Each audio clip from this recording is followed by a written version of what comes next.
we are killing the past. We are not waiting for the past to die. Absolutely. We are saying this is what we want, and we have a voice, and we can make a change. Yeah. We are not the leaders of tomorrow. Yeah. We are the leaders of today.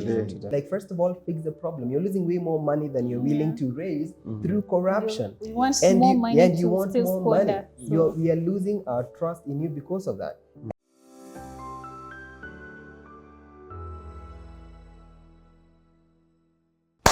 Ladies and gentlemen, welcome back to I Have Been Meaning to Ask. I'm so excited today to come back again before you. And this time it's quite interesting because our nation of Kenya has been going through a very interesting season.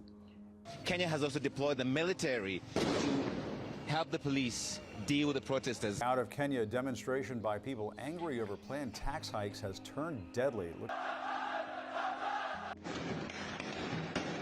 23 people were killed in demonstrations Tuesday. And today with me, I have some guys who are part of my crew, who've been standing behind the camera, who decide, some of the people that we should bring on board. But these are guys who are both millennials and Gen Z. And we said, why don't we have a conversation about what's currently happening in our country? So I have Peetstar Poet, who's on the show. Karibu sana. Thank you. I have Charity Mbithe, and I know she likes to be called Charity. Yeah. I have Helly, who's here today. He hates cameras, but today he's in front of the camera. And finally, I have Tebo. Karibuni sana. I hope that we can have a great conversation. Now, Kenya has been going through an interesting season. And I want to know from your perspective, what are you guys seeing for this country? What is it that you think we are in right now? And where do you see us headed? Let's have an open conversation. I really want to know, from your standpoint, where are we headed?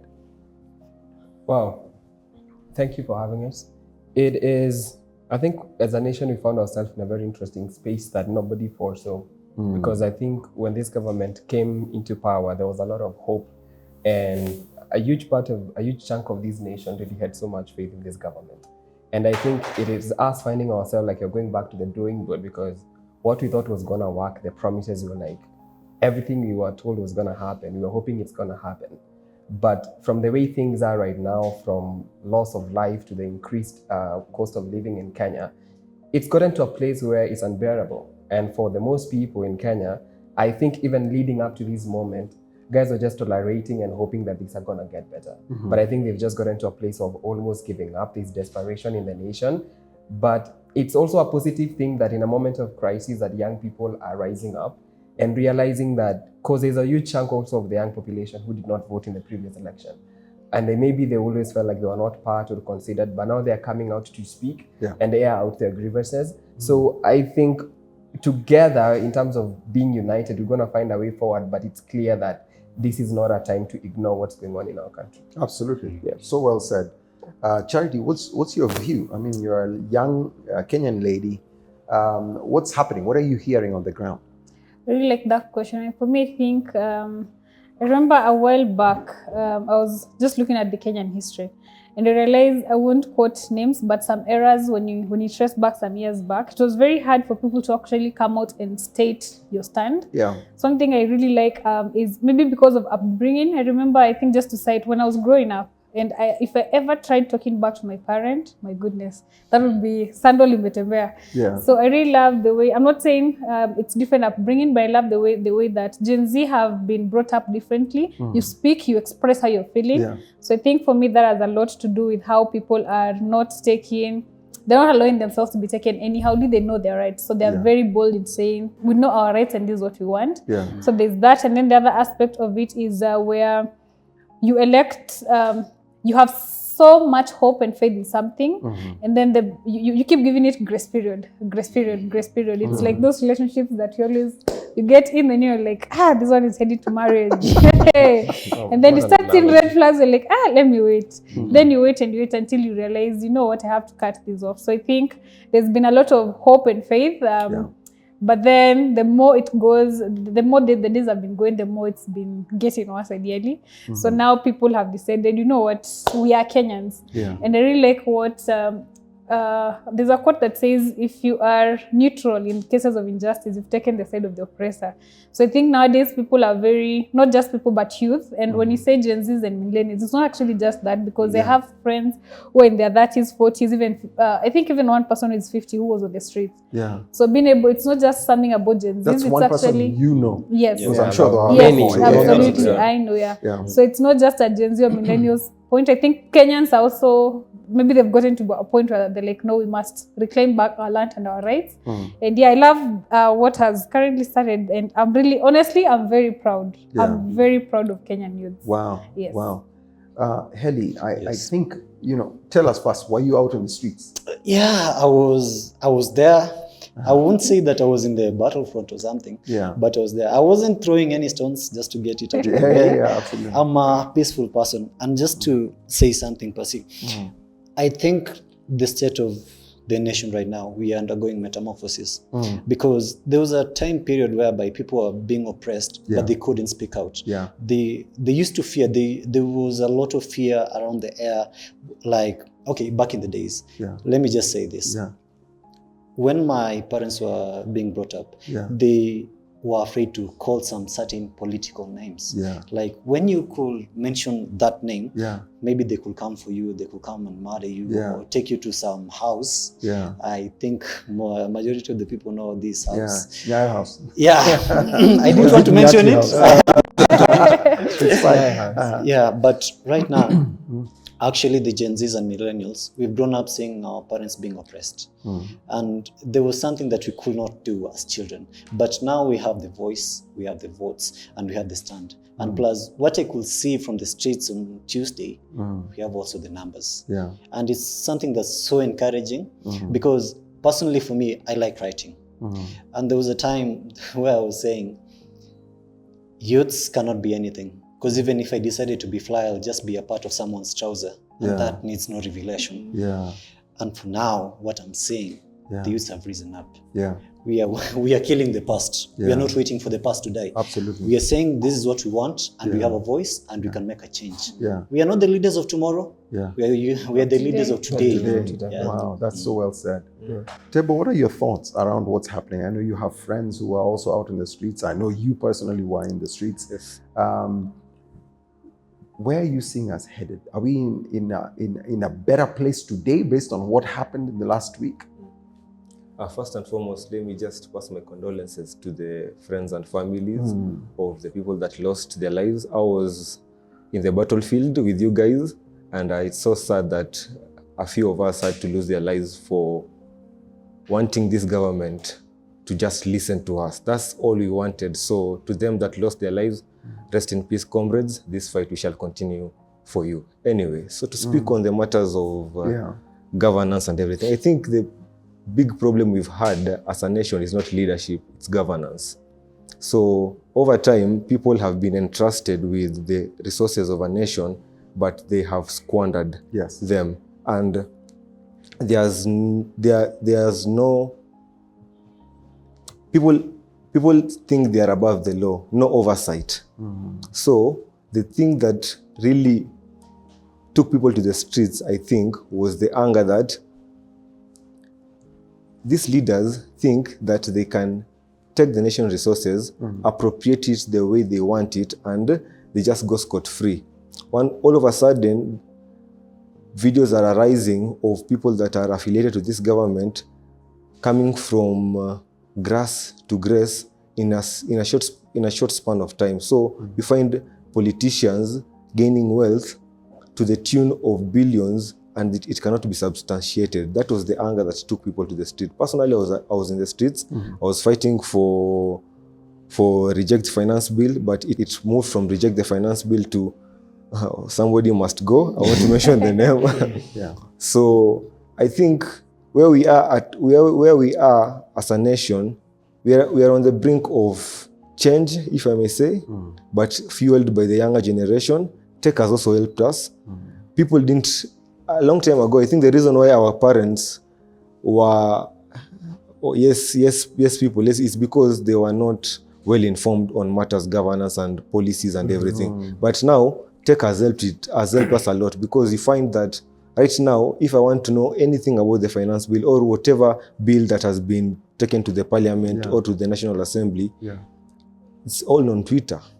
I'm just from Twitter right now, and I am seeing people are talking about the appropriations bill already, and you have just finished with the finance bill the other day. So I think where we are as a nation, we are at a good place, because at least the place of accountability is not now coming from the Senate, which was given the mandate to oversight the parliament, the legislature, and the executive. But now the people are calling their leaders to be accountable, to be honest, and to be transparent with the things that they were bestowed upon by the people when they were voted into power. So I think we are at a good place. And moving forward, I think the political landscape and the leadership landscape in this nation is going to take a different tangent because of the wokeness, if I may use that word, that has been brought about by these protests that we've witnessed as a nation. Yeah, and that's so well said.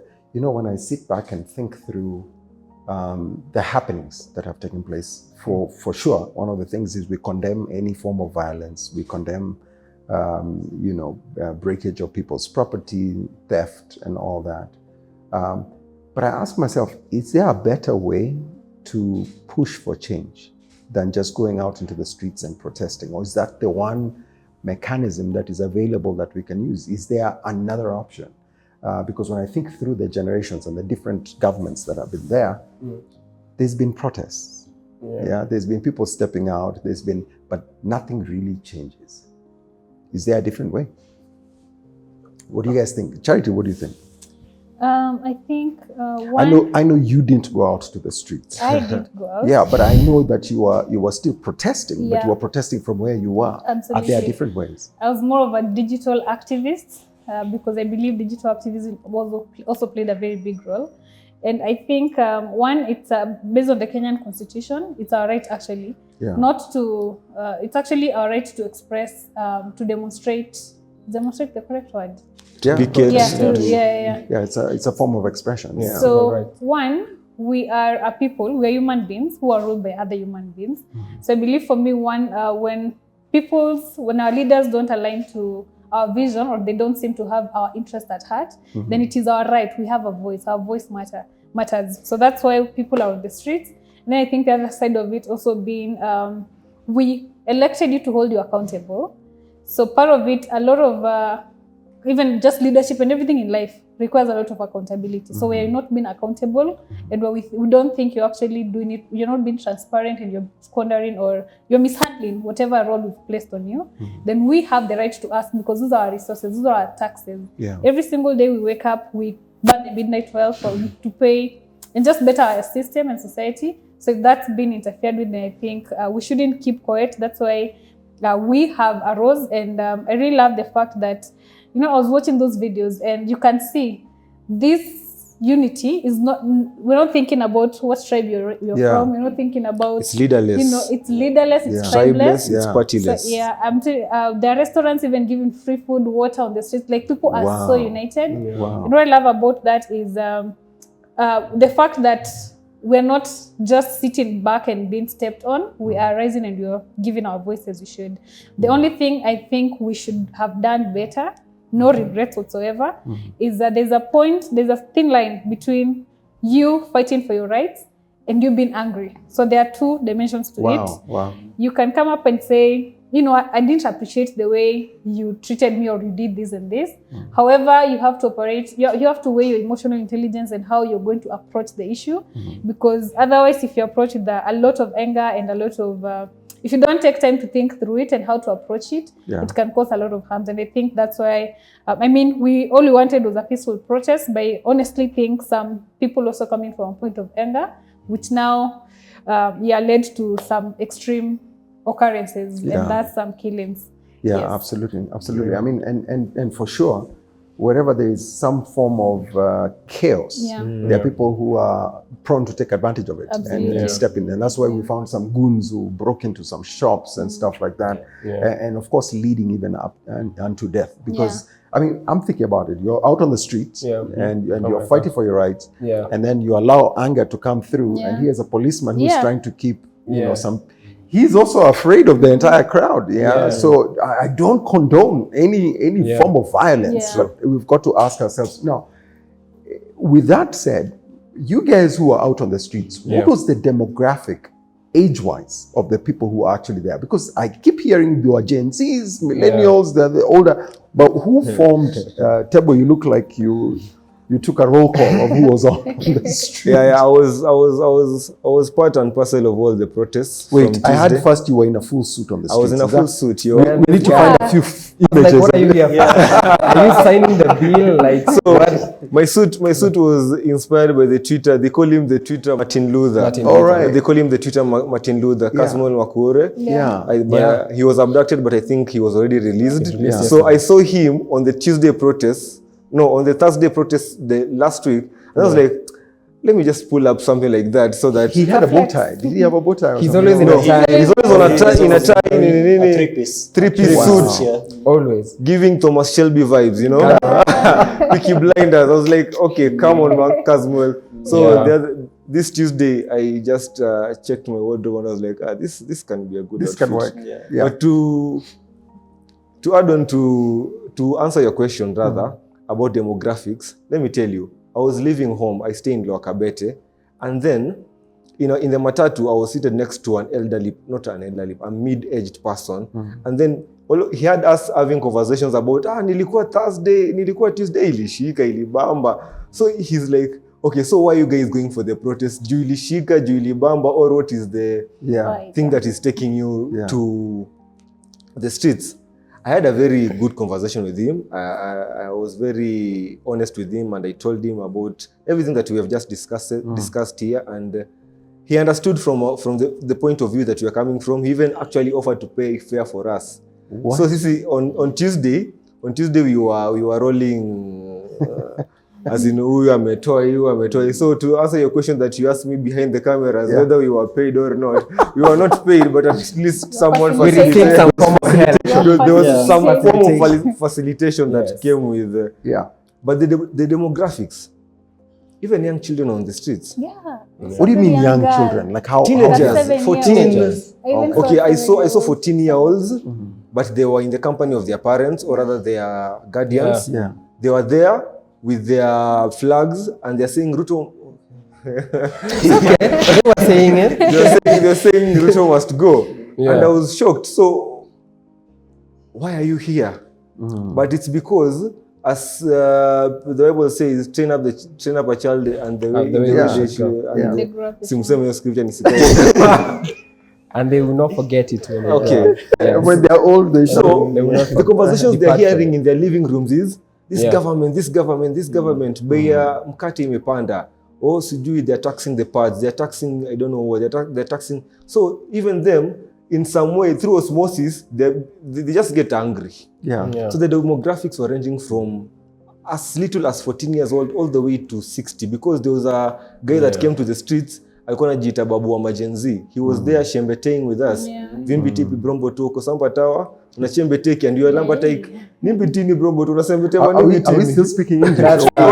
No, it's a slang. It's a slang. That's a slang for us Gen Zs. I know Pasi, you may not understand what you are saying. No, this is it's so intriguing. But you guys are understanding what you guys are saying, right? Because it sounds like you're speaking in tongues. I think that's the excuse. Like, I'm speaking in tongues. I hope you don't do that in church. I don't do that in church. I think, Tebo, you can take if I can add on to, I think the two issues about one, how are there proper methods to address, what's going on in the country? And then number two, even the demographic. I think protesting, I think is a language that the government understands more than any. Exactly. Nothing seems to work or to be pushed back if there is no demos. We will just leave it to boardroom conversations, and we are always on the receiving end of these people met, they did this, and we have nothing to do about it. So we just accept what is being done, and we don't feel represented. So this is a language. So we can never rule out demonstrations in Kenya. We can talk about how to go about it, but it has proven.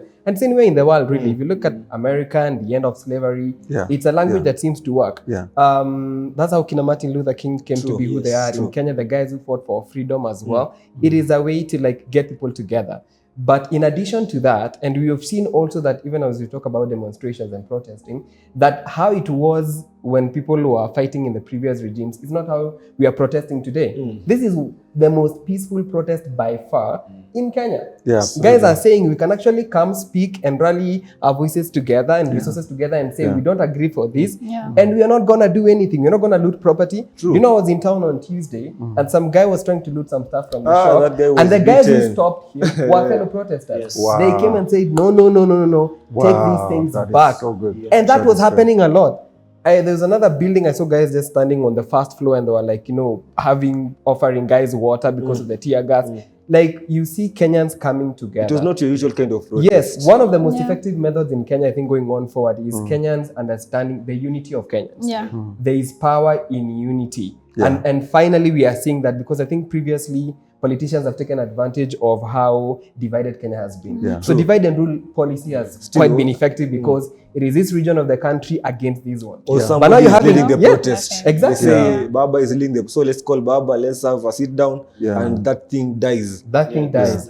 Or the people who actually go and make a handshake end up going with a deal, and we feel like we're also shortchanged. But this time it's like you can never call in one of us and say. But there was still talk of people got paid, and that's why things kind of quailed. If anything, I think anybody who was paid at the guys were the goons. For the people that are paid, maybe the goons. Not the peaceful protesters. Yes. If you remember well, on Tuesday last week, there's even a lady who trended, and even Baba acknowledged her. Agwambo, you fight for us. You stay at home. We will take it over from here. It's because we've realized over time, if there is a leader who is leading a movement, it's easy for the political class to call the person in and say, niaje, ka hivyo, sasa unataka pesa ngapi? And these people are very shrewd in their dealings because they will have the judiciary in their pocket, they'll have the legislature in their pocket, and now them as the executive, they will now be calling the shots. So technically, if you try to advance any agenda through a leader or through a certain party or a certain movement, there is a way these people, they know their way around. This time it was different because who will you call? Boniface Mwangi, who I think played a huge part in calling people to the streets. He tried to tell people to go home the other day. He was slapped. So, and that's where that's part of the conversation. He wasn't slapped. He was just like fight on the face. I'm gonna catch up. I want to add one small thing on the demographics. I think he mentioned the youngest being 14, but at the same time, we've been seeing videos circulating online. There's this video of a very young lady, I think she should be 9, probably somewhere around 9 years of age. And they're having that conversation with the parent, and the parent is saying, actually it's the girl who is explaining how she has lost confidence in the leadership. So it's not just Gen Z, it's and actually she's 9 years old. Yes, it cuts across all ages. Well, let me ask you guys another question because and this I would never say. Can I add to something before you move? Sure. You asked a question about how we are advocating for change using other means other than protest. So, you see, what we realized also, even if we are with digital activism, we realized that the government fears international coverage. So, I think us going to the streets and asking people to come with their phones and record and go on TikTok live and everything, it has really helped. Because technically somebody was saying, tumechoka, and he's on TikTok live and people are sending in gifts. And also the whole world, if you look at the conversations right now on Twitter, youths from Nigeria, youths from Rwanda, youths from Uganda are saying, look at what our people are doing in Kenya. Can we also do the same thing? Because we cannot continue with this trend of the old class ruling over the young, and all the proceeds, all the money goes to the old class. So I think protest is good, but now the part that we added to make it even better for us was technology. Technology really changed the game even for the executive because they didn't expect the attention that we got. Our trend, the Reject the Finance Bill 2024, was number 1 for more than 24 hours worldwide. Globally. Something that never happened before. And you see, that piled the pressure on the government. So moving forward, we are going to use all means possible, going to the streets and use tech as a way of pushing for rights. So, speaking of tech, before I get to the other question, but speaking of tech, you guys mobilized using tech only? Because, you know, I'll be honest with you. Yeah. For some of us, Yes. it was a shocker to see that number of people out there. Of course, Yeah. there's a place where you guys are communicating that a lot of people are not a part of, right? So are you just using tech? Is it word of mouth? Are you pushing, you know, on WhatsApp to different people? How are you guys communicating? Maybe I can allow my fellow protester to go. It's all about social media, because we have some spaces on X, formerly Twitter, whereby people actually get and discuss about the things, the happenings and all that. So it's not something that we go up and rally people and tell this, because when you have a common goal, it's actually so easy to mobilize people, because we are telling them that maybe how do you guys think on Tuesday? Should we go out? Then the people are there, like everyone with their thoughts, they're saying, yeah, we should definitely go out. Because, okay, let me just retrace back, because there was something that I wanted to say. Nowadays, for us, we don't have that particular person whereby we can say that you're looking up to this guy. Because the Gen Zs don't really have that kind of a vote of confidence towards a person, regardless of the person. Because today we can be supporting you, but tomorrow you say something and you're like, no, Cancel culture. We have cancel culture. We don't really care. As long as you're saying the truth and you're in the way of the line, that's where we'll follow you. But tukifeel unatuchezea, hapo hivyo tutajitenga very fast. Na tutakusalamia. In the process. Tutakusalamia. We'll say hi. We'll say hi. Yeah. And also maybe to add on the technology question, is mentioned about mobilizing people online. But also I think there was a lot of mobilization done. Literally any way we could get to do it, we did it, including that word of mouth. And also there are so many WhatsApp groups right now that were built. I think some of us are in so many of them. Wow. Yeah, so through TikTok, through all that. So I think technology was really, it's actually it really played such a big part, because for you to pull such masses online, I mean in the streets, it totally worked. But at the same time, it's a conversation that is being held. Like when you walk into circles, even just, if you see some people chilling and you just go, this topic will come up at some point. So people are more open to talk about it. People are woke. I think that's the correct word. If I may add something, remember, the people who are protesting right now are informed. These are not goons. These are people who have gone to school. Absolutely. And I think we lose confidence in our leadership when we hear them verbally say what they think about this generation. Because we clearly know who we are, we know what we stand for, we've gone to school. Some of us are beneficiaries of that free primary education that, you know, the late President Kibaki, brought. And we went to school and we did very well in school, and we've gone to university, we've gone to higher learning institutions. So when you're coming out, you're also informed. And I think this is the first time you're seeing protests that are actually really solidly based on issues. And I think it's been a hard journey for Kenya. It's been such a long journey for Kenyans to get to a place where we are protesting about issues. We are saying, no, you cannot be taxing, you know, sanitary pads to all ladies. You're not going to, instead of making it better for them, you're not going to increase the fuel levy. You've been saying you're going to increase, you know, decrease fuel prices. We're going to see it go down and down, only for you to propose, you know, a 2.5 increase, a certain percentage increase of fuel levy, motor vehicle tax. And you know, in this Kenya, there is somebody, when you increase fare just by 20 shillings, they have to decide if they're going to have a meal or not. Like for them, they're like, I'm going to walk. If you go on Waiyaki Way, on the evenings from Westlands going to like the sides of Kikuyu, or even early in the morning, like 5:30, you see guys who walk to work and who walk back home. So if anything increases, and you're talking about increasing about 16% on, you know, products like bread, the guys who have to say now breakfast from tomorrow does not include bread. And that's somebody whose child has also to walk to school, because a school may have transport system for buses and whatnot, but their child have to opt out of that because the parent cannot afford. So, you know, this government came onto leadership on the basis of common mwananchi, like the local person, that lowest person in the society. So when you see those people, how they feel right now, and you find that those people have lost hope, it's very hard, and you have to get involved. And I think something else that has worked in this, I think, protest and what you've been doing is knowing that people are affected. On my way to, because sometimes you don't know what's going on until it affects you. And I think this time, a huge chunk of millennials and Gen Zs know what they're fighting for. The lady I was going to, in the matatu, on my way to town, had been told by the elder siblings that don't go to town. And she's think about 18 or 19. these guys who now can vote, and they know there is a power to their vote. Kitambo ulikuwa unasikia like somebody has been given 200 shillings and so they vote for so and so. Now it's about issues, and I think the next election is going to be very interesting. Because you have to convince us why we have to vote for you. And 500 shillings, 1,000 bob won't work. 50,000 won't work. At least for this generation. At least for this generation.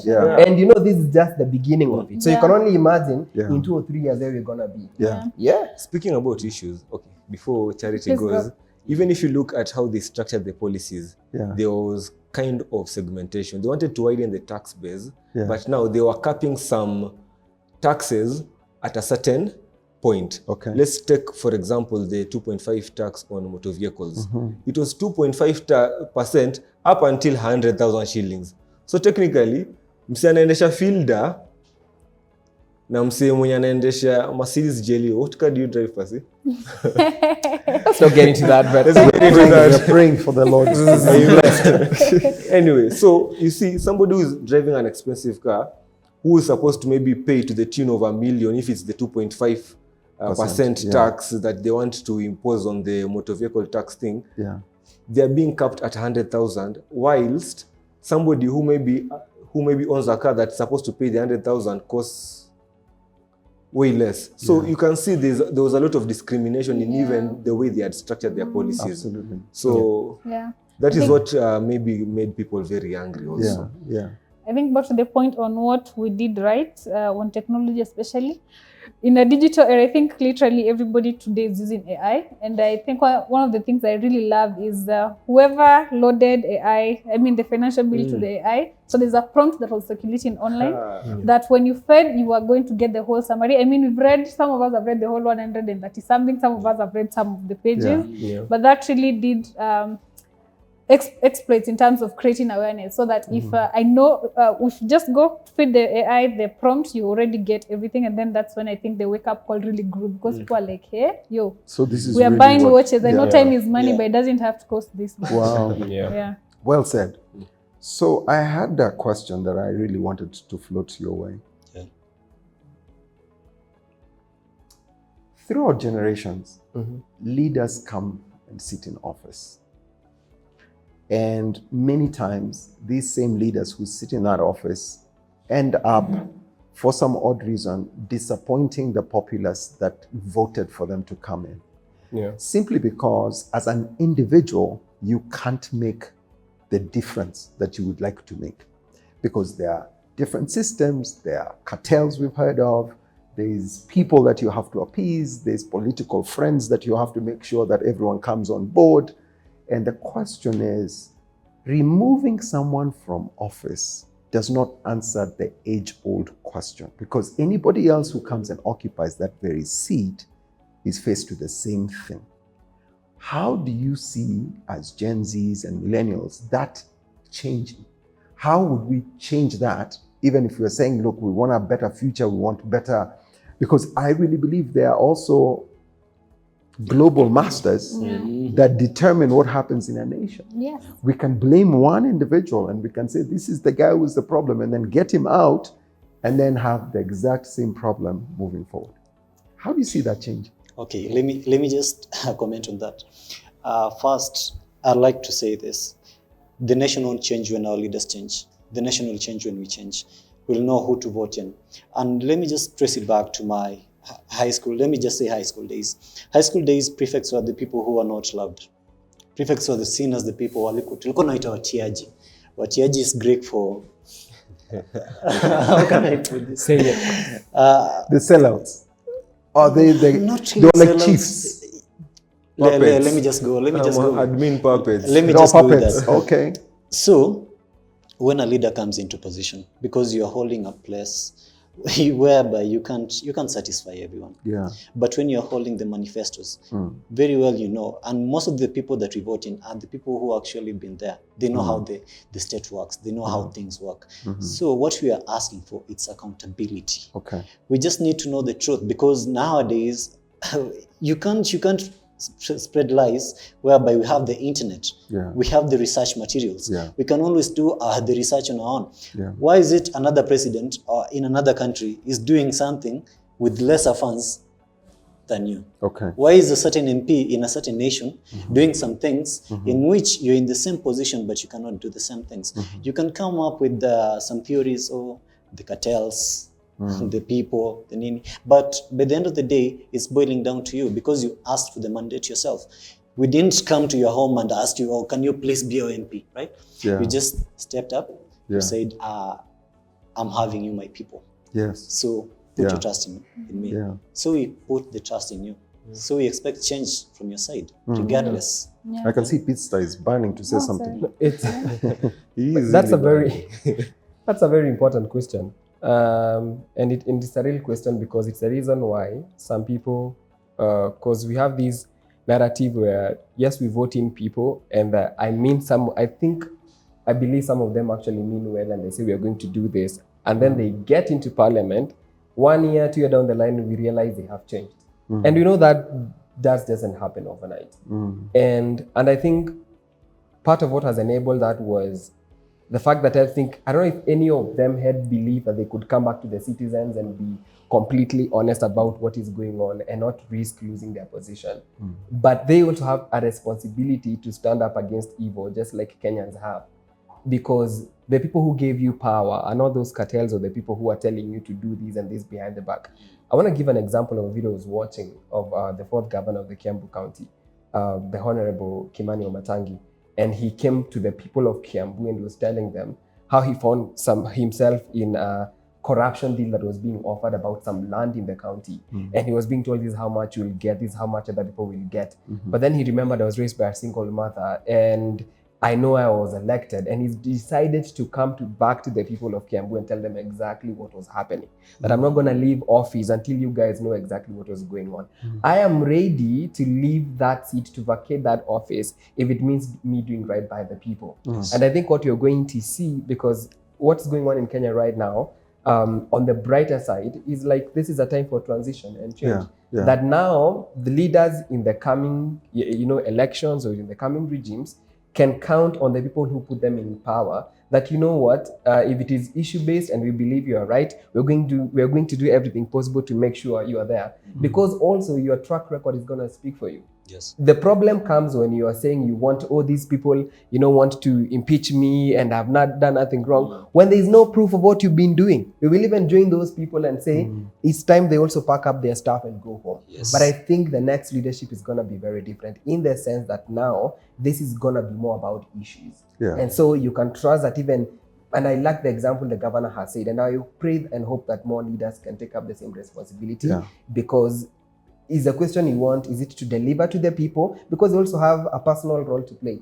Do you want to deliver? Do you want to do what is right by the people? Or do you just want to secure your seat? Sorry, Charity. Allow me to add briefly on that, on the accountability aspect of things. So I remember when I was in high school, this was an idea that I had in high school, and it projected more in campus, and then I found myself thinking about it so heavily last week. I remember there's a time, I won't give the exact scenario of what exactly happened, but it was something around governance and leadership. And I sat down and started thinking to myself, what if, the way, if you make a transaction in a bank today, you'll see you use 23 to transfer 2,000 of money and all that. I was even thinking of a system, and I mean, this seems far-fetched, but I mean, what is impossible? Everything is possible if people are united. So I used to think about a very structured, strict framework of accountability. Whatever, I don't know, I can't put a finger to it, but I think we need to just upscale and upgrade in terms of how we keep these people accountable. I mean, every 5 years, every different terms, depending on what role it is, we always, there's always those manifestos they share. They're always like, yeah, we hope you do them. But I think, and I know there are several boards and organizations and all that are responsible for keeping our governments and leaders accountable. However, I think we need to take it a notch higher, especially with a lot of automation. And I don't know what it is, but I just wish we can tell you, Don, Pastor Don, we have given you 1 billion Kenyan shilling, account for it to the core. And then I think the other thing that we need to do is, I don't know why we approach governance and leadership differently as opposed to what we do in corporates. For instance, if a company, let's take it to the corporate, you've been appointed as the CEO. We won't wait for 5 years to elope for us to fire you. If you misbehave, in the next 6 months, 1 year, you're actually out, and there's no excuse to it, and you'll be replaced like the next minute. Yeah. So I think if it was in my will and decision to make, I would even shorten this term for some of these leaders. I mean, we will give you the benefit of doubt, but you can't, once it passes like 2 years and you're screwing, you're done. Like, we can't wait for 5 years to end. I think that's the other thing. And also maybe to add something else in terms of the feedback and implementation. So I think there could be new feedback mechanisms that we can come up with, where the feedback so far is maybe through demonstrations or social media. A proper structure of feedback mechanism where we are able to say, you know what, Pastor Don was elected as this, and this is whether it's an online form, whatever it is, mobilization, just a feedback mechanism of people knowing. So this is what we are feeling about your leadership. And then we now come up with like, you know how there's like the carbon credits, like there's a certain figure. So now in your tenure, this is your, So I wish there were such things. And if you operate below and above, there are also consequences, good and bad ones as well. What do Gen Zs and Millennials care about? What's the thing that you guys get up every day? This is the thing that you care about, 1, 2, 3. What are those things? For me, the thing that I care about most is actually seeing my sister grow, getting the opportunities that maybe for me I didn't get from a teenage age. And one of the things that actually gets me up in the morning is I don't want to fail. You don't want to fail? I don't want to fail. What does failure look like? Failure looks like I'm not able to get some things. I'm not able to provide for my family. And because, okay, for me, right now I'm 28 years old. I'm almost 30. And I'm thinking that maybe if I don't get some certain things, maybe my life will just be nothing. It will be a life without purpose. And so I just think that all the Gen Zs and Millennials want is a system that works for them. It's not a system that it's eating into them. It's something that whereby we can grow. We can also get to a point whereby we are saying we are offering Kenyan visas for people to come and work in Kenya. Not necessarily us going to other countries and being treated as slaves. We can also be having people coming over to our country at least to see the nation growth. Because opportunities have been created. People have jobs. And we can open it up even to the world. Wow. Because, Pasi, let me just comment on the period thing. Because where I come from, not everyone has that type of privilege of even getting 3 meals per day. And sometimes even you could hear some households, a father is earning 8,000 a month, but still has children, has rent and all that. So where is the money coming from? From pads. There you have a girl going into, let me just say, unorthodox means to get some certain necessities and commodities. Like for the pad thing, and hiyo kitu imenikasirisha vibaya. And it was one of the things that I was demonstrating, because for me, I have a sister. And I'm looking at her and I'm thinking that, sasa hii government ikiamua kutuangusha, huyu atakuwa aje? Will I see my sister going into maybe, let me just say, prostitution to get some certain things? It's very, very disheartening, because the country, the leadership is failing us. And that's what really gets us in the morning and can even make us go to protest from Monday to Sunday non-stop. Allow me to comment something on what he said, especially about the sanitary towel. So we were looking at the equation. So let's say we are saying 5 million Kenyan shillings is being budgeted for this. So there's some money, a whooping 3.5, I'm rounding it off, million, that is being set to buy a watch. That money could buy 4,487 girls, can be sorted in terms of their sanitary towel needs for a whole year with that money. So I think there's a lot of misappropriation in terms of the funds, and we need to just sit back and I think just to go back to the question that you're asking, what do we need? People like to call us a microwave generation. When I say that, I mean, of course, Gen Zs or the people who just made the cut. So I think it's a good and a bad thing, but it's more of a good thing. And this is what I mean. A microwave generation, you want things fast. So for instance, I know I'm supposed to study, go to campus, start my business and all. So if I'm starting my business today, you're making it harder for me. And me, I want things fast. So if I'll go start diving into things that, what is making me so hard? Why are you making my life difficult? Yet I know you can make it easier. The other side of things is being able to, I think we've grown up, like he mentioned, he would love to see his sister grow up and just live a nice life. I think the other thing we really want is our voice to be heard. We've grown up, we've heard stories about our parents, we've read our history, we know history. So it's about, we just want our voices to be heard and for us to feel involved.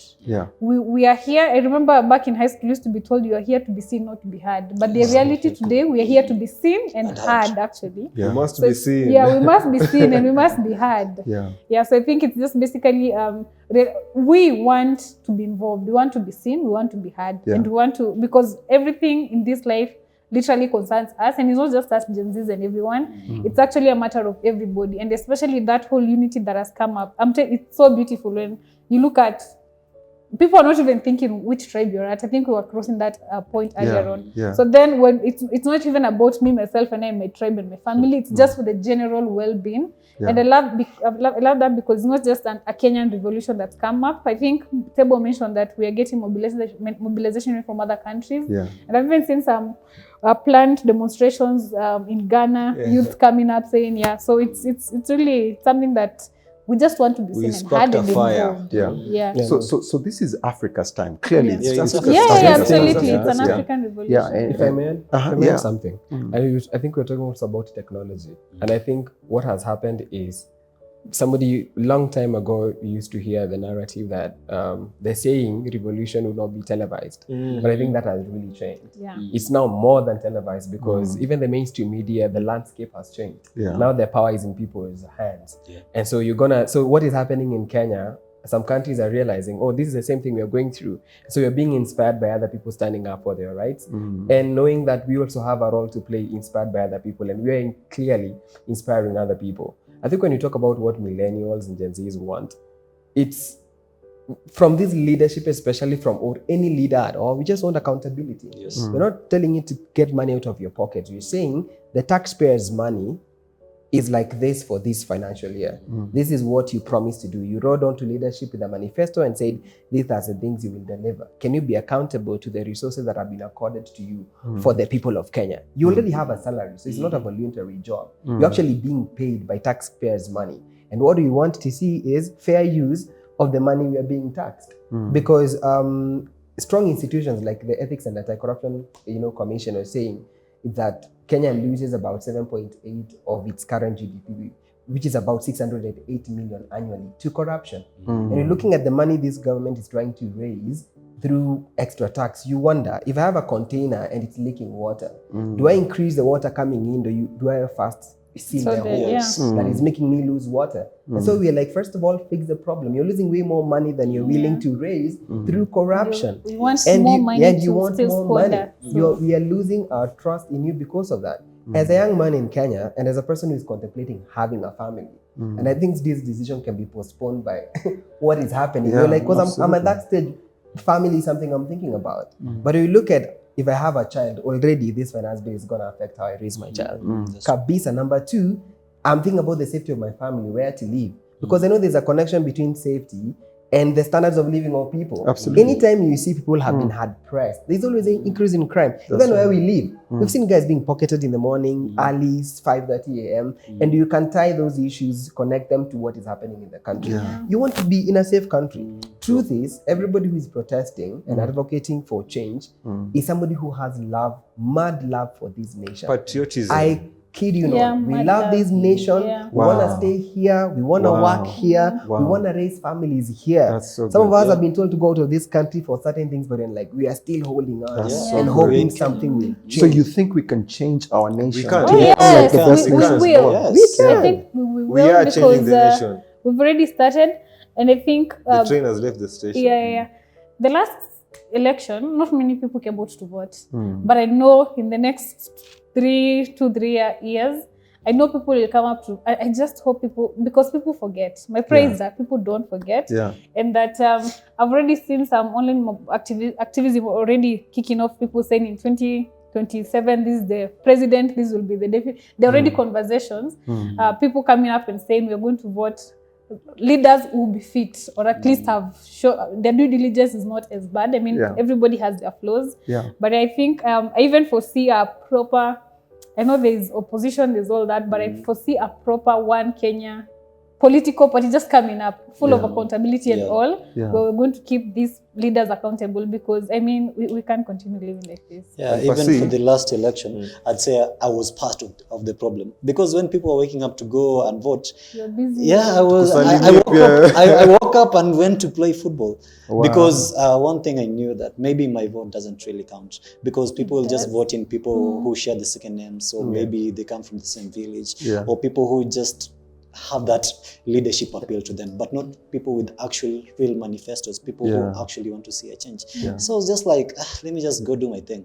Because my question was, did you vote for this government, and are you fighting the government you voted in? Now, you said you went to play soccer. I did. Did you vote? I voted for this government. You voted for this government. government? No, I didn't vote for this government. You didn't vote for this government? I voted for this government. Yeah. You see, which one did you vote for this government? I'm asking questions here. So my thing is this.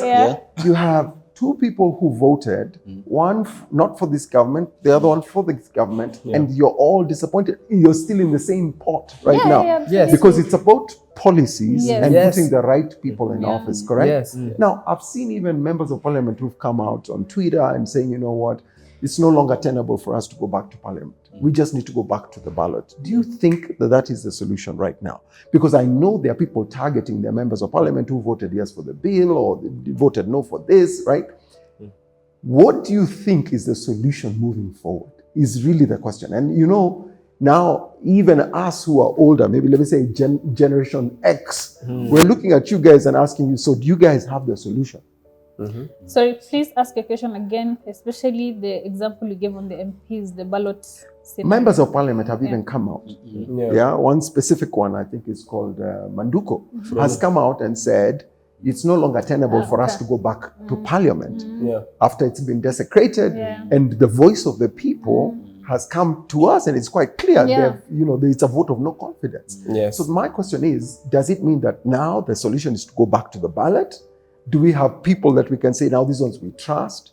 And I was asking for even the older generation, Generation X, for myself, and even those ones older. We're looking to you guys and saying, you guys stood up.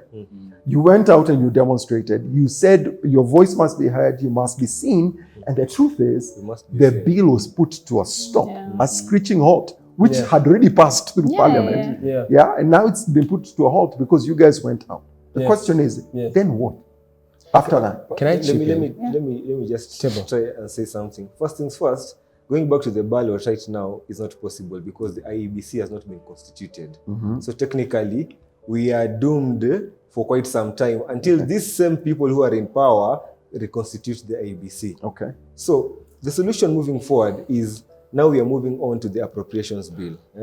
How the money that the taxpayer has collected is being appropriated. The same thing Charity is talking about, accountability. We want to see it come to play. The other day, after the president made a speech on Tuesday and then came back and made a speech on Wednesday, the lady from TV47 asked the president, so what next from here? And the president gave a lot of stories, but in those stories, at least they picked something. They talked about austerity measures. So they are going to cut down on expenditure for the executive, for the legislature. I'm not sure about the judiciary, because the judiciary already is crying because they're not properly funded. But if it's so hard to believe, but if it's possible to believe what was said on Wednesday about austerity measures and everything, the mathematics that Charity has given us about 5 million shillings being able to sort a number of girls with pads for the whole year can actually be achieved. So if we can put those things that have been said, let it not just be words. Let it not just be another thing to calm down the pressure from the public, and then after that, we will see you the next day wearing Prada worth 250,000 shillings. For what reason? I think the major issue about this thing, we are dealing with the value system as a nation.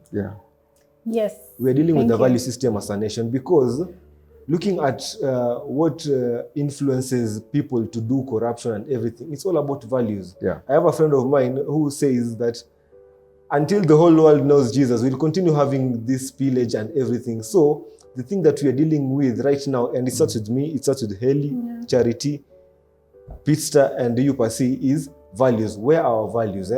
If I see somebody trying to add another zero to a check that was supposed to have only 4 zeros, will I be man enough to call it out? Okay.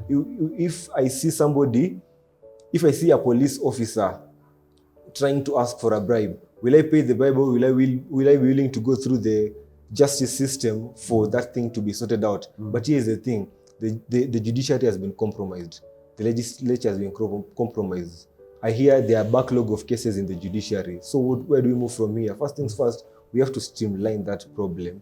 That is the underlying problem. That is the value problem. We have to see the judiciary funded so that all those things that have been holding them back for quite some time are sorted, so that moving forward, we are moving with a fresh enthusiasm about a better future. So the value system really needs to be, there really needs to be a conversation around values and everything. So it's a software issue. It's a software issue. I think if we can culturally begin to sensitize the citizens to know that decisions that we make, whether in office or out of office, affects the future generations, then we begin to make a change. I really believe it's not just the people sitting in office. It is you and I in the places of our operation. It is me behind the pulpit. It is you behind the camera. It is you. Every one of us has a role to play in order for us to create this value system. Yes, we can go out today because somebody else is sitting in that office. But tomorrow when you're seated in that office, will people still come out? Will you have upheld the thing that we're talking about today? But you guys are clear. You've been here when people have spoken the right words. We've elected them into office, and then they've done exactly what their guys before them did. So it has to be something very innate. We can't, it'll be quite unfair for us to pick it out and say, this is the individual problem, that this person is just the issue. Actually, it's more of a value system. It is our entire ethos as a people, because remember, leaders are picked from where? From the populace. It is you and I. As we sit here, 5 of us, maybe next week, maybe next year, maybe 5 years from now, we'll say, Helly, you go represent us. And then 2 years down the road, we'll be saying, Helly, what happened? You know, we had this much hope. We put you in that place. And then, and like people say, it is now my time to ati nisipochukua mtu mwingine atachukua. Somebody else, you see, and we enforce that thinking because we say, if my brother gets into office now, we've prospered. Yes. Everyone says what is that word for coming out? Tumeomoka.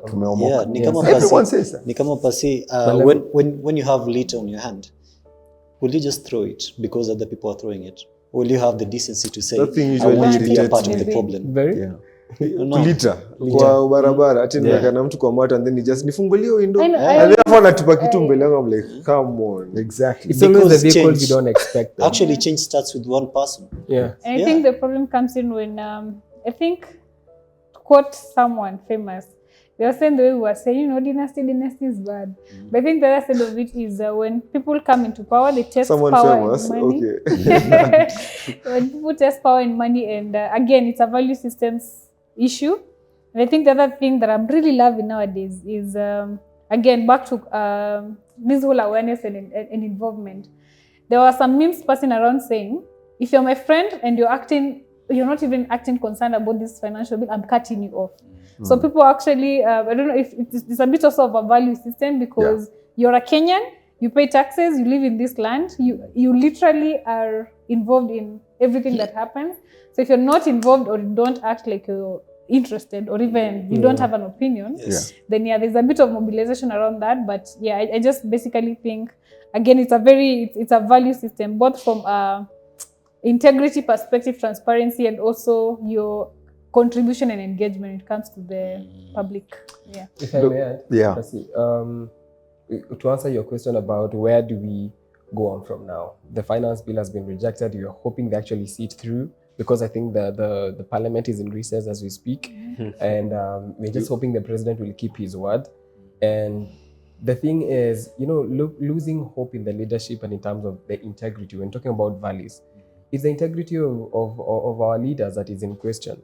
Because it makes me wonder, this bill was passed right when there were protesters outside the parliament. Yes.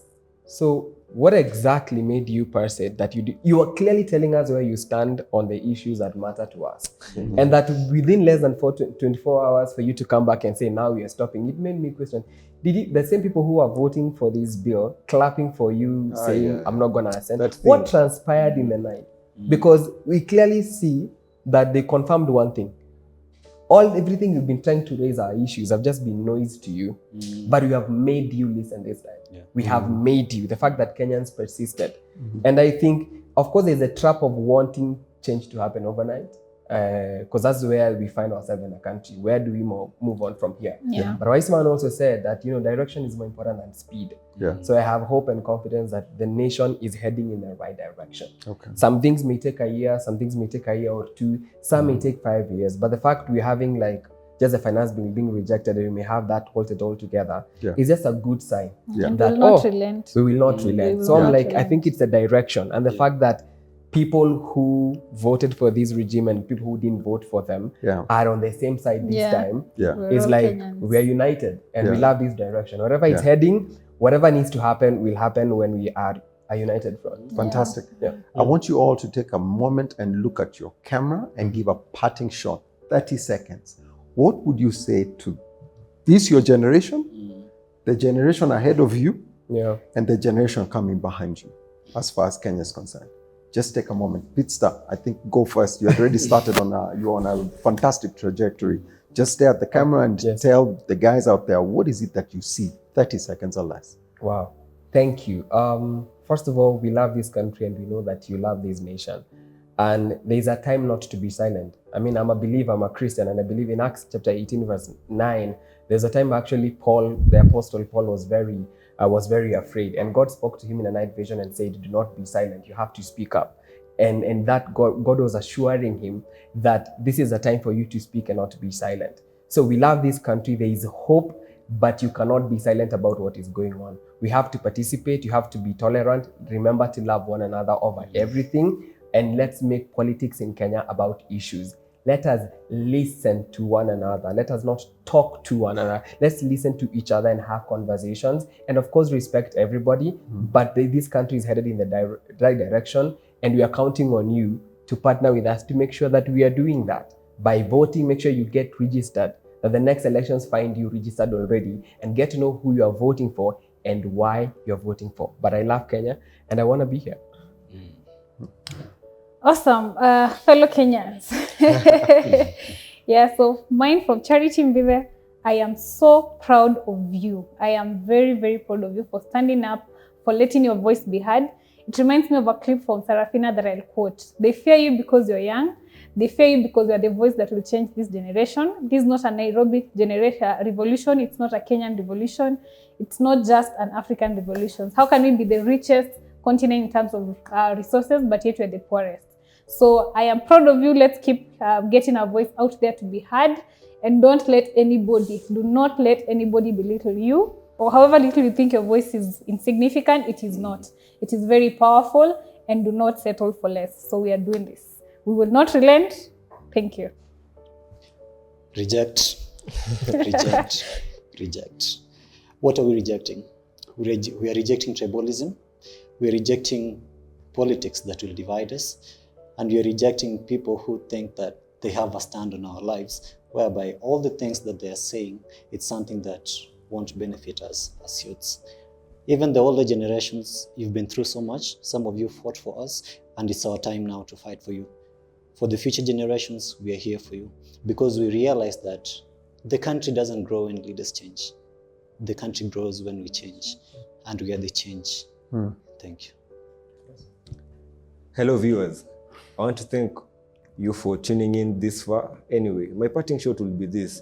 I want to thank first the generation that was before us for giving us an education, for making sure that this generation that is standing up for the injustices that are happening in this nation were educated and are well informed.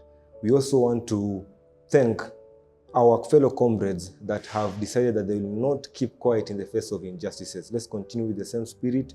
Let's continue having the same spirit of Ubuntu as a nation. Collectivism really will take us further. And as a parting shot this is the generation that shall not keep quiet in the face of injustice, that shall not keep quiet in the face of things that don't make sense happening right in front of our eyes, and choose to not speak up. We will speak in tongues, but most importantly, we will speak against injustices. We will speak until a solution is found. Thank you so much, and keep on. A luta continua. Viva. Viva. Excellent. Go Atena. Thank you. Wow. Guys, you've heard it from the horse's mouth themselves. This generation, for sure, cannot be ignored. They are smart, they are informed, they understand, they are wise, and they know what it is that it would take for us to turn and transform our continent and our nation, even as Kenya itself. I really believe that we need to give this generation a chance. We need to listen to them. We need to give them the space to be able to participate in decision and policy making, not just here in our nation, but globally. I really believe that a nation that ignores its youth is getting to the place where they do not know what direction they're headed. You've heard it from them. They love our country. So let's give it a chance. Let's give dialogue a chance. And let's see what this country is going to become. Under these people, under this thinking, I really believe that the only way we can go is up. When I think back about 10, 15, 20 years ago, when I was about their age, and what they've been able to accomplish now, I wonder, what was I thinking? Why wasn't I participating more? I pray that we allow them the space to participate starting now, and I really believe that our future is going to be secure with the right people sitting in office and the right policies being formulated for us and for our children. God bless you. Thank you for tuning in. You've heard it straight from them. You decide today, what is the change that you're going to bring to the table? God bless you. Asanteni sana. Karibu sana. You guys. Yeah, asante. Our people united. Amen. Viva. Viva. A luta Viva, continua. viva. Luta continua. We're just getting started. Excellent. This is the Excellent. beginning. Yeah. What a time.